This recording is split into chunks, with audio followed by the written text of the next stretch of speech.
The Ironheart Paladin build is a PvP support build designed to put you into the thick of battle. Through use of a flail and a life staff, we aim to fight in the clumps, supporting our team with heals and buffs, whilst disrupting enemies with crowd control and debuffs. So what makes the Ironheart Paladin build? We start with Ironheart. Ironheart is the new Heavy Legs artifact. Its unique perk, Steady Foundation, grants us 20% more max health whilst not in a heavy loadout. In our build with 200 con, this boosts our health from 18,340 without Ironheart to 21,209 with Ironheart, an increase of 2,869. As we will be fighting in the front lines, we need every bit of health we can get. Ironheart comes with Enchanted Ward and Refreshing. For the final perk, I'm still undecided on what to add. Options range from health to increase our health pool even further, thrust or slash conditioning for extra defense, or shirking heals to use the artifact in a shirking heals build. Let me know in the comments what you plan to add to your Ironheart. For our weapons, we are using a life staff and a flail and shield. For the life staff, we are using Blessed, Refreshing Move, and Fortifying Sacred Ground. We have considered using the life staff artifact Vengeance in this build for more damage. However, in this build, we are prioritizing support, so chose the extra heal and more beneficial perk of Fortifying Sacred Ground on our life staff over the damage increase from Vengeance. For our flail, we are using Plagued Strikes, Burdening Smite, and Flame Attunement. This flail offers great utility for our support build, with Plague Strikes inflicting disease, and Burdening Smite increasing enemy skill cooldowns. For our shield, we are using a Kite Shield. We use a Kite Shield primarily to unlock the stagger effect on Smite, as the type of shield you use changes the effect of that skill. For the perks, we are focused on cooldown reduction, and are using Refreshing Move, Enchanted Ward, Refreshing, and Refreshing Defense. Refreshing Move is a very useful perk for the flail. By using Refreshing Move on the shield, it frees up a perk slot on the flail itself. Enchanted Ward offers us some more defense, whilst Refreshing and Refreshing Defense further decrease our cooldowns.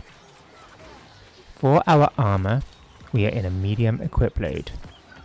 Being in a medium equip load allows use of the Ironheart unique perk. To get to a medium equip load with Ironheart and a Kite Shield, we use a light helm, light chest, light boots, and heavy gloves. This puts our weight at 22.9, just below the heavy cutoff of 23. For our helm, we are using health, slash conditioning, and elemental aversion. For our chest, we are using health, refreshing, and enchanted ward.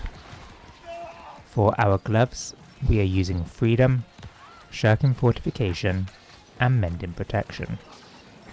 For our boots, we are using health, thrust conditioning, and elemental aversion.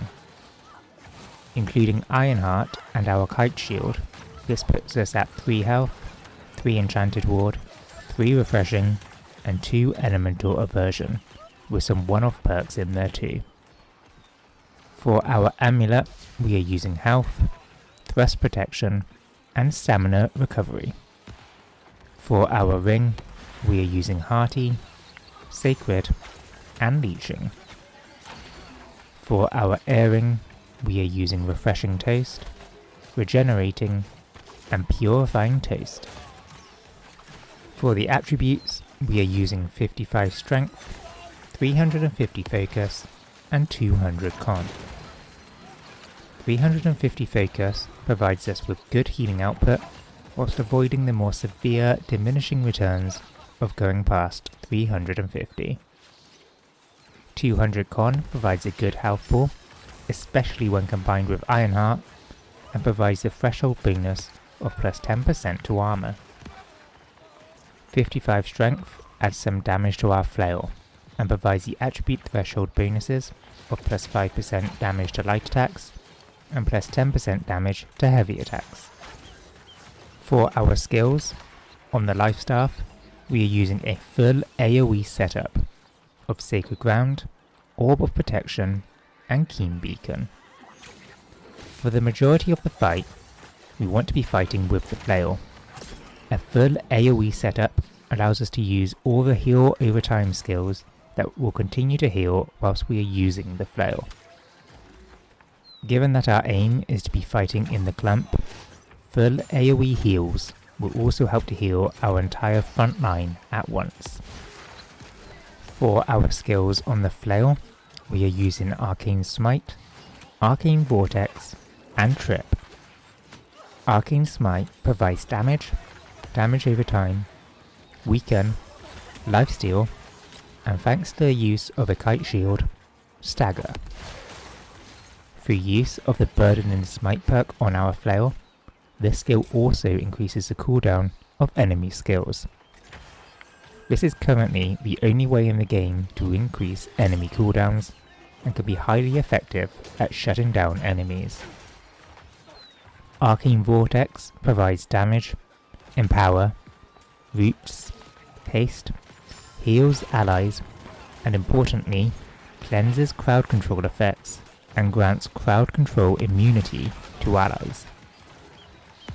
As we will be fighting in the clumps, providing crowd control immunity to groups of allies at once is massive.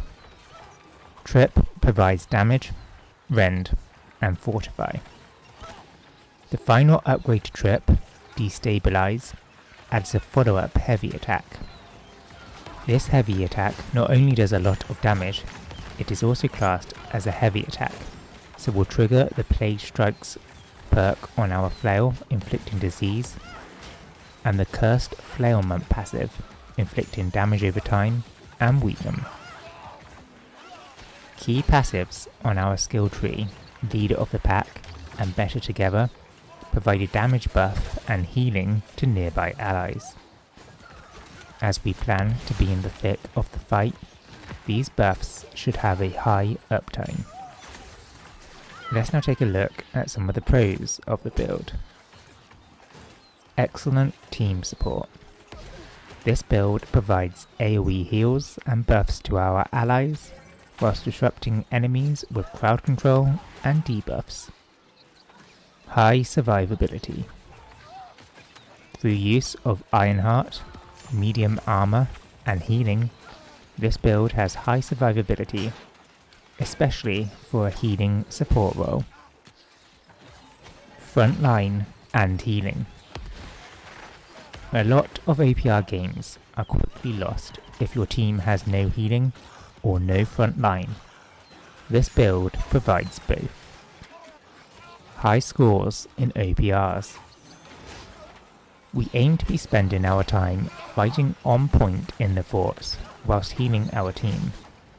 This combined quickly racks up points, allowing you to quickly get those 3k points for maximum rewards.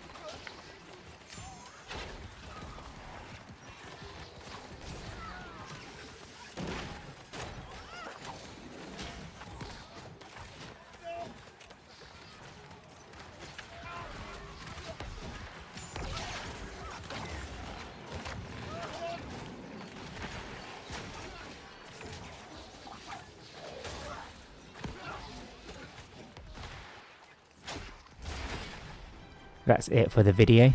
If you have any questions about the build, drop a comment below and I'll get back to you. Thanks for watching.